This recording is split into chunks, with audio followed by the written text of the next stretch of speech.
Welcome to the world of science fiction stories, and don't forget to like, share, and subscribe my channel. Enjoy the listening. Humanity's rage boiled over after the Council's betrayal. They said we were children. That's what the Galactic Council called us when they first welcomed Earth into their shining empire of stars. Children, curious, chaotic, clever, but ultimately harmless. We were their pet project, the youngest species to join their sacred fold. So young, in fact, that they didn't even bother to offer us a vote. No power, no say, just smiles, data sharing, and treaties written in a dozen languages we didn't understand. At first, we were grateful, overwhelmed by the gift of knowledge, hyperspace lanes, gravity tech, and medical nanites that eradicated cancer in a week. These were miracles to us. The Council was salvation. But we were naive, desperate, blind to the way their eyes never truly saw us as equals. And then came the war. It wasn't ours. It started in the outer belt between the Ralph and the Drell, two ancient species with 1,000 years of hate between them. Their blood feud reignited, and suddenly stars were going dark, worlds burning, refugees flooding every sector. And Earth was asked to help. We did. Against every warning, we stepped in. Not with fleets or firepower, we didn't have much then, but with resolve, with stubbornness, with that damnable human thing the Council never understood: sacrifice. Our diplomats brokered ceasefires, our medics tended to drill and Ralph alike, our freighters delivered aid through contested war zones, shields barely holding. And when things escalated, when the war spilled into the core systems and the Council's own planets were threatened, we sent our fleets, not because we were asked, not because we were ready, but because no one else would. We lost half our navy in the opening month, but the Council survived because of us. And when it was over, when the Drell home world was glassed and the Ralph were shattered into diaspora, we didn't ask for praise, not even reparations. We asked for a seat, not as children, not as guests, but as equals. The vote was held in secret. We only found out the result when the broadcast leaked 2 weeks later. A unanimous decision, 12 races, 12 votes, Earth denied. Not enough cultural maturity, they said. Too impulsive, too emotional, too dangerous. Dangerous, that word lit a fuse in every heart back home. They used us, let us bleed for them, die for them, and when the war was done and the galaxy was safe again, they tossed us back to the kiddie table. I remember the riots, cities erupting not just in anger but grief. Parents screamed into empty skis for the sons and daughters who wouldn't come home. Veterans burned their uniforms in the streets, and amidst it all, one message echoed louder than all the rest: never again. The shift happened slowly at first: budget reallocations, quiet construction yards in Mars orbit, dark projects resurrected beneath Luna's surface. The Council watched, of course, they always did, but they underestimated how good we'd become at hiding things. They thought our rage would fade, they thought wrong. The man watching the Council's broadcast in a dim, war-scarred room knew exactly how wrong they were. General Torin Vex didn't blink as the Council's High Arbiter droned on in that oily, patronizing tone, speaking of galactic harmony and necessary containment protocols. His knuckles tightened around the glass in his hand. Bourbon imported from Earth, the last batch, probably the blockade had seen to that containment. Huh! They'd sealed Earth behind trade walls, sanctioned every human-aligned colony, and declared us a developmental threat to interstellar peace. To hell with them. Behind Torin, the hollow map of the sector glowed red. Human fleets, once scattered and underpowered, were now moving in calculated silence, tight formations, black ops squadrons, weapons that had never seen the light of day. He turned as a younger officer entered the room. "Sir, transmission from the Titan Admiral Reyes confirms position at Enceladus, all ships cloaked and ready." Torin nodded and the signal prepped. "Send it." The officer hesitated. "That's a point of no return, sir." Torin stared at the screen again. The Council chamber filled with smug, scaled, feathered faces. "They crossed that point when they betrayed us," he said. "Let's show them what dangerous really means." The officer saluted, turned, and vanished into the corridor, and far across the void, a dozen human ships powered up weapons. No Council species had ever seen technology born not from peace, but from rage, from betrayal, from the promise that humanity would never be someone else's pawn again. There was a time when humanity dreamed of the stars with wide-eyed wonder. That time was over. Enceladus was silent beneath its icy shell. The Council knew little about what lay beneath that frost, only that it was one of Saturn's moons and of minor strategic value. That ignorance had been carefully cultivated over years, while the galaxy dismissed Earth as emotionally unstable and technologically erratic. Humanity had been repurposing forgotten corners of its system into war factories and listening posts. Admiral Reyes stood aboard the ISS Titan, a dreadnought-class ship designed in secret, forged in the cold crucible of betrayal. Its hull shimmered with grav-reflective plating, a human invention the Council had called theoretical nonsense, and yet here it was, real, cloaked, and armed with weapons calibrated to dismantle Council shielding algorithms. Signal sent, came the voice of her tactical officer softly, reverently. Reyes didn't smile, she simply looked at the hollow feed. The Council was still talking, still unaware. "This isn't a declaration of war," she whispered, more to herself than anyone else. "It's the consequence of arrogance." Around her, her crew stood silent. Each one had lost someone, a sibling, a parent, a lover. None of them served out of duty anymore, they served out of memory. They served because the Council had looked them in the eyes and called their sacrifice a mistake. Engines igniting, weapons warming, she gave the order with no hesitation. "Fire!" 3 Council ships blinked off the galactic grid in less than 6 seconds. No warning, no demands, no ceremony, just erasure. The explosion was felt in every system. Relay alarms blared across Council stations. The High Arbiter's speech was cut short by distant sirens and sudden chaos on Earth. The footage hit within minutes, and instead of fear, it brought something different, a release. Screens across the globe lit up with breaking headlines. "Humanity strikes back, no more chains." The first salvo, some cheered, others wept, but no one was silent. The Council convened an emergency summit within the hour. 12 species, 12 voices shouting over one another, accusations, demands, panic. They activated the peacekeepers, called in the elder fleets, but it was too late for control. The myth had shattered, the myth that humans could be tamed. Back on Earth, buried under the old mountain ranges of Colorado, the real war room thrummed with energy. General Torrin Vex watched the chaos unfold on the main screen, arms crossed, face stone. "We shouldn't have waited this long," said Director Nyla Vin, head of the Interstellar Intelligence Network, her voice sharp, brittle with years of bitterness. "We gave them everything. Torrin, they spat in our face and called it diplomacy." "We weren't ready," Torrin replied quietly. "We are now." He didn't deny it. The Council had relied too long on a single assumption that humans were fractured, unpredictable, emotional. They were right, but what they never understood was that emotion doesn't make us weak. It makes us relentless. Out in the frontier systems, humanity's hidden allies emerged. Colonies once claimed as rogue outposts were now beacons of resistance. Old Council client species, oppressed and overlooked, began to whisper of rebellion. They remembered the humans who'd fought for them during the war, the medics who crossed fire lines, the engineers who rebuilt what the Council refused to touch. And now humanity had become something more than a species, a symbol not of peace, not of order, but of reckoning. The Council responded the only way they knew how, with fear. A blockade around Sol, sanctions that froze trade, seized assets, imprisoned human ambassadors. And then came the ultimatum, disarm or face annihilation. The message came encoded in a format from Earth's first year in the Council, like a slap across the face. Torrin read the text once, then deleted it. "Tell them," he said to the comms officer, "that we already faced annihilation and we survived, and if they don't listen—" Torrin met her gaze, then continued, "they'll learn something new." In a distant corridor of Council space, a fleet of unmarked ships exited slip space. Their IDs didn't register, their tech didn't match any known configuration because it wasn't Council-made. It was human-built in secret, fueled by anger, with crews trained in simulations based on the Council's own war logs leaked, stolen, decrypted over years of watching and waiting.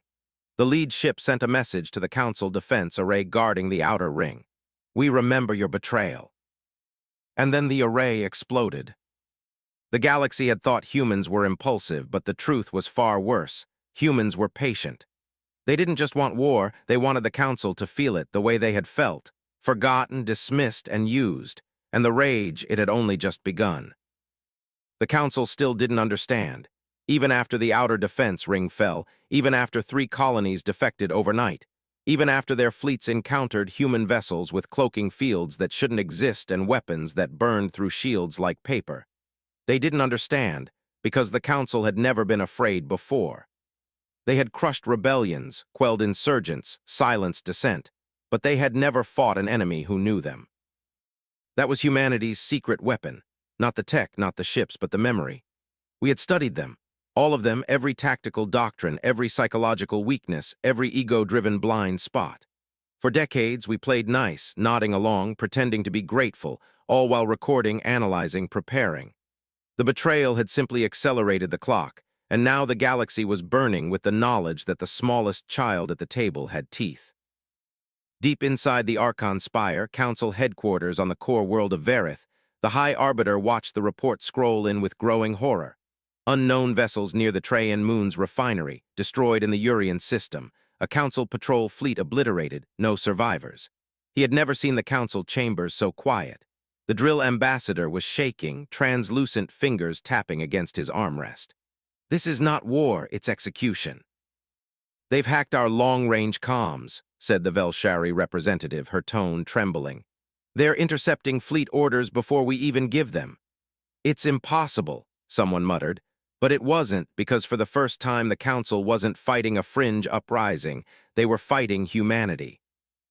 With a plan on the bridge of the ISS Titan, Admiral Reyes stared at a star map that was no longer theoretical. Each marked point had been a Council foothold a week ago, and now those systems were silent, occupied, or ash. She traced a gloved finger across the next target. "This one hurts," she muttered. "Borealis Station." Her exo-captain Hurst raised an eyebrow. "Old Science Outpost, number, it was where they signed the treaty, the one that made us a protectorate instead of a partner." Hurst nodded slowly. "Symbolic strike, then?" Reyes clenched her jaw. "Number, it's a message," and she gave the order. Back on Earth, protests had turned to parades. Humanity wasn't hiding anymore. Monuments were going up, names etched into obsidian slabs lit by eternal fire. Not generals, not leaders, fallen medics, aid workers, young soldiers who volunteered for peacekeeping and came home in boxes. While the Council smiled and said nothing, General Torin Vex stood at the base of the newest memorial, flanked by diplomats and former colonists. His face was tired, grizzled, and lined with the weight of a war that wasn't declared but had always been coming. A reporter pushed through the crowd. "General, how far will humanity go?" He looked her in the eye. "As far as they made us, in the shadows beyond the galactic rim." Not every species was mourning the Council's fall. The Ashari Syndicate, black market kings of the void, watched from their asteroid fortresses, amused. "About damn time," they said. The Griffith nomads, scattered across unclaimed space, whispered tales around their campfires of Earth's burning rage and smiled. Finally, someone was standing up to the gods, and within the ranks of the Council itself, cracks began to form. A junior delegate from the Ralvith Confederacy leaked confidential documents, proof that Earth had been sabotaged during the war, that their fleets were sent into unwinnable battles to shield Council worlds, that their losses were intentional. The file went viral. The galaxy turned. Torin Vex sat alone in his office when the news hit. He didn't cheer, didn't smirk, he just closed his eyes. "They're finally seeing it," said a voice behind him. "It was Nyla Vin, the spymaster." "They're seeing what we saw," Torin said. "Too late." Nyla stepped forward, dropping a fresh report on his desk. "The Borealis strike succeeded. The Council has pulled back from the inner belt. They're rattled, starting to eat their own." He looked up and she hesitated. "They're calling for a peace summit." Silence, then Torin laughed, short and bitter. "Now they want to talk, but humanity wasn't the same species that had begged for a seat at the table. Now we built our own table, out of steel, blood, and memory. And if the Council wanted peace, they'd have to sit at our table and listen. Really listen, to every scream, every cry, every voice they silenced when they thought we were nothing. Because this wasn't just vengeance, it was justice, and we had only just begun collecting the debt." The peace summit was held in the Kalthura's Drift, a dead zone in neutral space, far from any Council stronghold or human fleet. It was symbolic, a place without allegiance, a void untouched by blood or banners, a fitting grave for old illusions. The Council sent 7 envoys, not 12, not even 10. Some had gone silent, others were too afraid to leave their fortified systems. And of course, Earth sent no one, not at first. For 3 days, the Council envoys waited, postured, issued empty communiques laced with diplomatic poetry and veiled threats. And then on the 4th day, the lights dimmed across the drift. One by one, the stars around the station flickered, not out of failure, but because of cloaking fields. Dozens of human ships emerged from the black like ghosts, surrounding the station in complete silence. No weapons charged, no shots fired, but the message was clear. "We see you. We're here. You're not in control." They arrived aboard a single cruiser. The Resolve, sleek and scarred, its hull bearing the emblems of every human faction, military, civilian, colonial. At its helm was a woman the galaxy hadn't seen before, Ambassador Helena Voss, young, quiet, deadly calm. She wore no insignia, no medals, just black, a memorial in motion. When she entered the council chamber, no guards stopped her. They didn't dare. She sat, folded her hands, and waited. The silence was suffocating. The High Arbiter's voice, shaky, finally spoke. "Ambassador Voss, we are grateful for your presence." Her gaze was ice.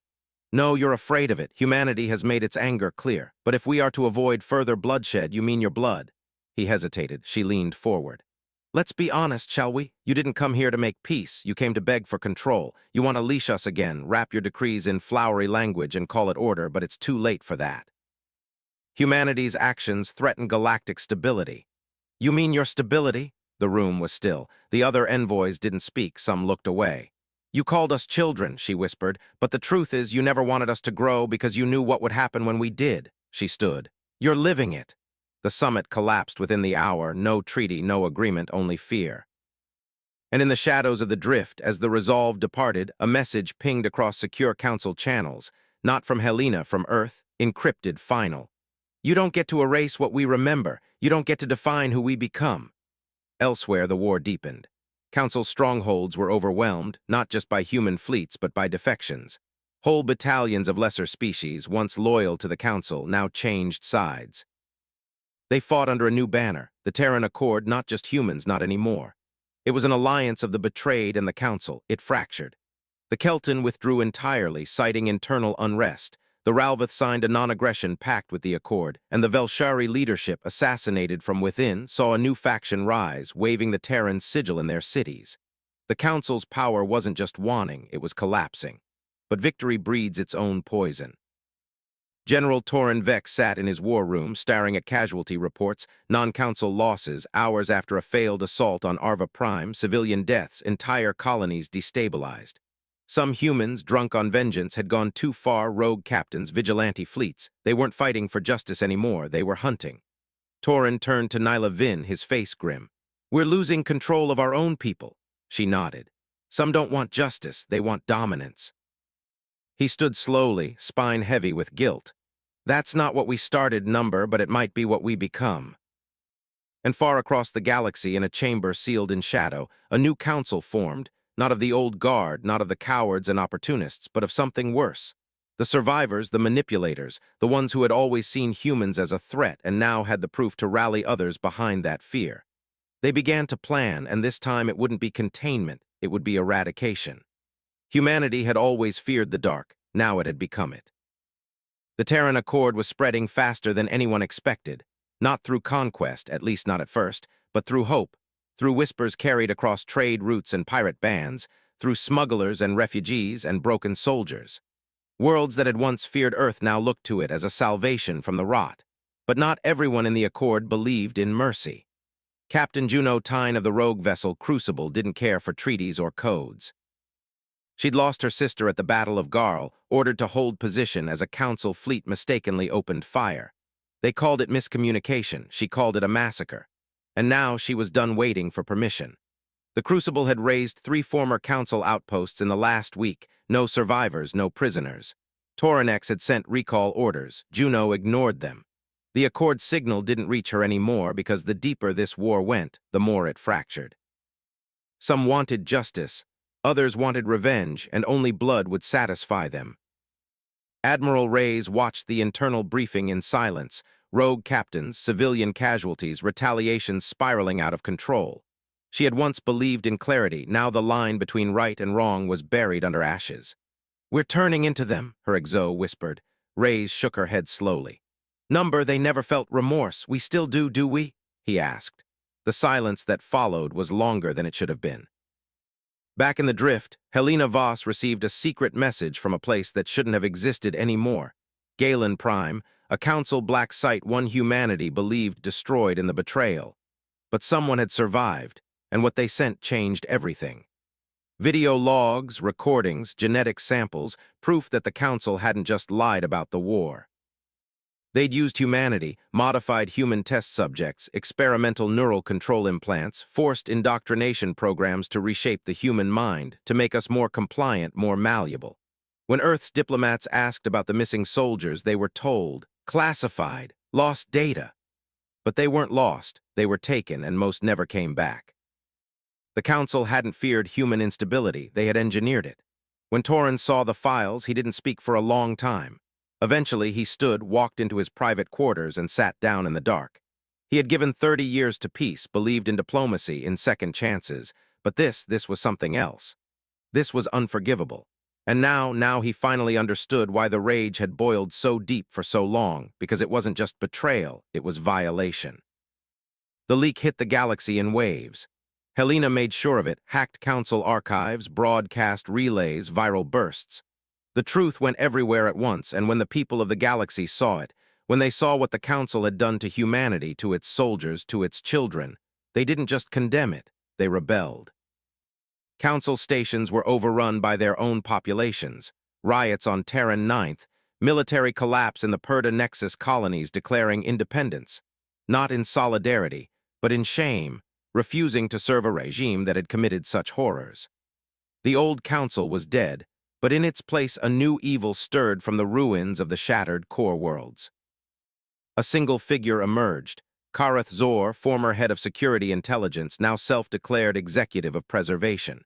He wore no robes, no ceremonial garb, just a steel uniform and a cold smile.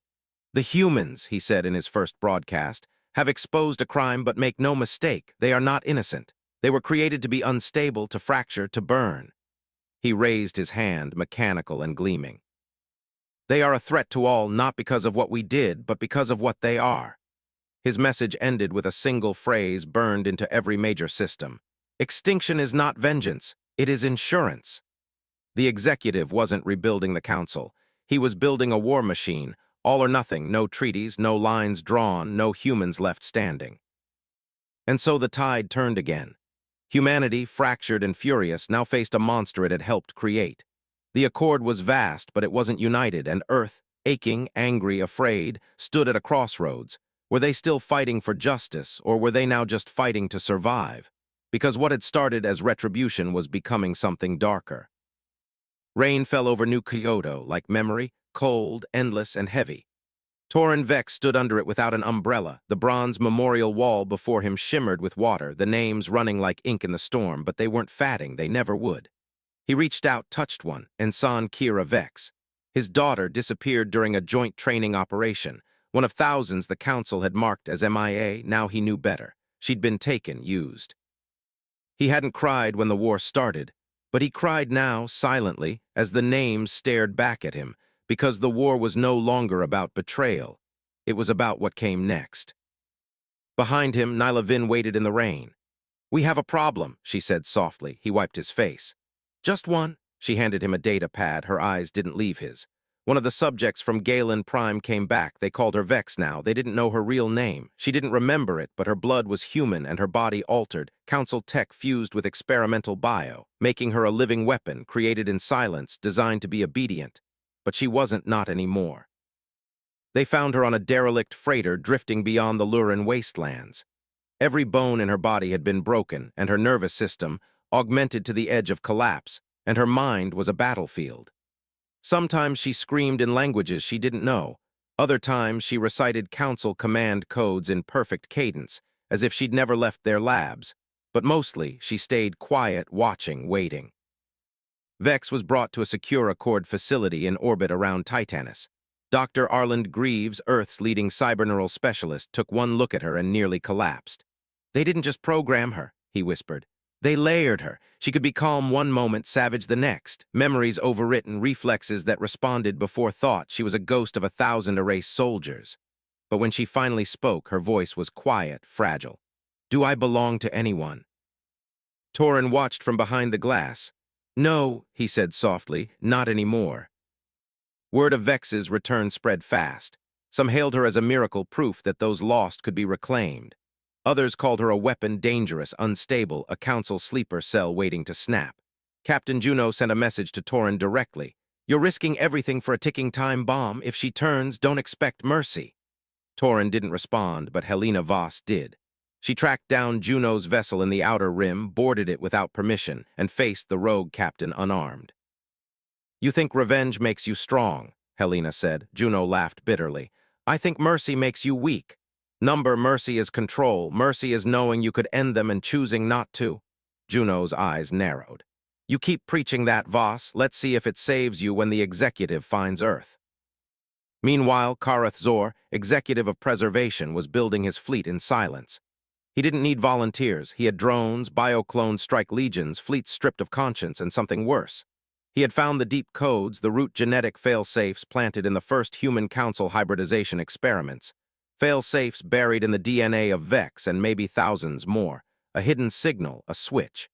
He didn't need to beat humanity. He just had to corrupt it back on Earth.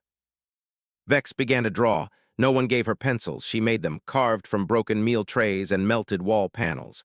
She drew faces, dozens of them, smiling, screaming, some with council eyes, some with human hands curled into fists.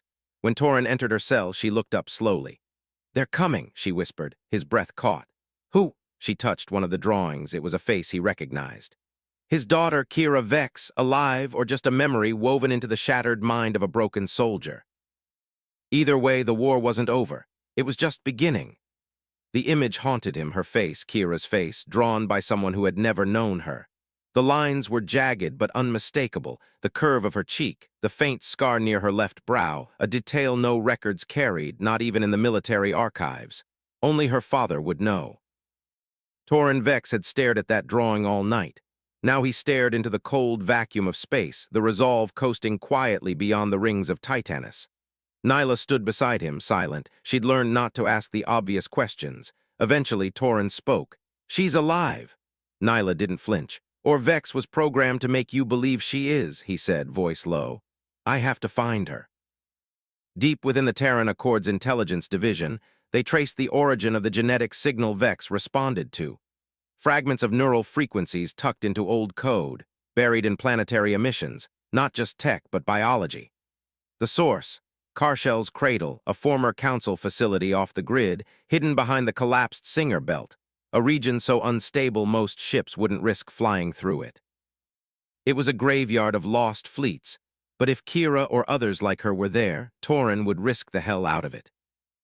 Meanwhile, Executive Zor's fleet continued to grow. He didn't recruit. He harvested every fallen world left behind, biotech hybrids, dead flesh with dormant protocols, corpses that became soldiers, minds overridden by machine logic and deep code council programming. The galaxy whispered a new name for them. The silenced, Vex felt them in her dreams, their pain, their hunger, their emptiness. And in those dreams, she saw Kira not in chains, not in pain, but leading them, eyes glowing, voice serene. She wasn't broken. She was in control. Torin led the strike force himself, against every Accord advisor's warnings. Nyla insisted on coming, and so did Vex. No one knew why she volunteered. She just looked Torin in the eye and said, "I'll know if she's one of us." The jump through the Singari belt nearly tore the fleet apart. Only 3 ships made it through. Karshell's Cradle was still there, an obsidian husk floating in the black, half buried in asteroid wreckage, no life signs, no communications, just the signal pulsing, calling. They entered cautiously inside. Silence. Then whispers, recorded screams, flashes of movement, echoes of memories that didn't belong to them. Vex walked ahead unfazed. She was remembering. They found the chamber deep in the core, a massive hall lined with stasis pods, hundreds of them inside which humans all altered, neither asleep nor dead, but suspended. And in the center, hooked into a throne of neural conduits, was Kira Vex, older, changed. Her eyes opened as Torin stepped forward. "Father," she said, not with warmth, but with cold, clinical certainty. "Why?" he whispered. She tilted her head. "Because they broke me and then rebuilt me, but they didn't finish. I rose slowly, metal cables detaching from my spine like shed skin. I did the rest myself." Torin's voice cracked. "Kira, come with me. We can fix this." She stepped forward. "There's nothing to fix." And behind her, the stasis pods lit up, activating. Nyla reached for her weapon. "It's a trap." "No," Kira said. "It's a resurrection." Vex stepped between them. "I know what they did to you," she said. "Kira." looked at her, something flickering behind her cold eyes. Then you know why they all have to fall. They're not all guilty, they're all complicit. Vex hesitated for the first time, something changed in her posture, her voice softened. Then what are we for? For a second, Kira faltered. That was all Torin needed. He stepped forward, placing his hand over hers. You're still my daughter, he said, tears welling in his eyes. You're not a weapon, you're not a prophecy, you're Kira. Her lips parted, but before she could answer, the alarm blared, a message pulsing from the edge of the system. Zor had found them, and he wasn't alone. The stars burned red. The executive had arrived. His fleet spilled from the void like a plague. Thousands of ships, faceless and flawless, formed for a single purpose: extinction. The Silenced led the charge, and at their center was Zor's flagship, a black shard of obsidian that pulsed with the stolen code of 1,000 broken minds. Inside Karshell's cradle, alarms howled. Torin stood between his daughter and the end of everything. Kira's hand trembled in his. She could feel the signal screaming in her head. The fail-safe Zor had designed to rip her will away, to fold her mind back into the machine. The others in stasis pods had already begun to stir, some screaming, others whispering in council tongues long dead. I can stop them, she said, her voice cracking. I can shut it down, all of it. Torin searched her eyes. At what cost? Kira glanced back at the throne, the cables, the interface built to consume a mind entirely. I won't survive it, she whispered. Above the station, Nyla and Vex fought side by side in the hangar as the first wave of silence broke through. Vex moved like something half-human, half-nightmare, silent, swift, efficient. She didn't scream, she didn't bleed, but with each enemy she felled, a flicker of pain crossed her face. Nyla noticed it, she said. You're remembering. I think I was someone once, still are we? They didn't have time to finish the thought, the hull trembled. Zor's ship had locked weapons. Torin stood before Kira as she connected to the core. I won't let you die like this, he said, his voice cracking. I already died, she whispered. Back on that council ship, I only came back because they made me, but now I get to choose what I become. She smiled faintly. I want to become free. He wanted to pull her back, to hold her like the child she once was, but she was no child, not anymore. Kira took her place on the throne. Zor's voice echoed across every comm in the system. You cannot hide behind broken children and ruined ideals. You were made to burn, I'm simply lighting the match. Torin activated the final phase of the Accord's counter signal, linked to Kira's neural interface. Vex patched in from the hangar, her own mind serving as a stabilizer. The strain showed, blood trickled from her nose, but she didn't stop. The station shook violently, then silence. Kira's eyes glowed bright white. The signal reversed across the fleet of the Silenced. Confusion bloomed, a fractured whisper, memories, faces, music, laughter, grief. The implanted programming cracked one by one. The Silence began to resist, not all but enough. Some ships turned on Zor's command fleet, others went still, drifting with ghost crews now screaming in confusion. Zor, seeing his machine unravel, gave the final order. Glass, the system, burn it all.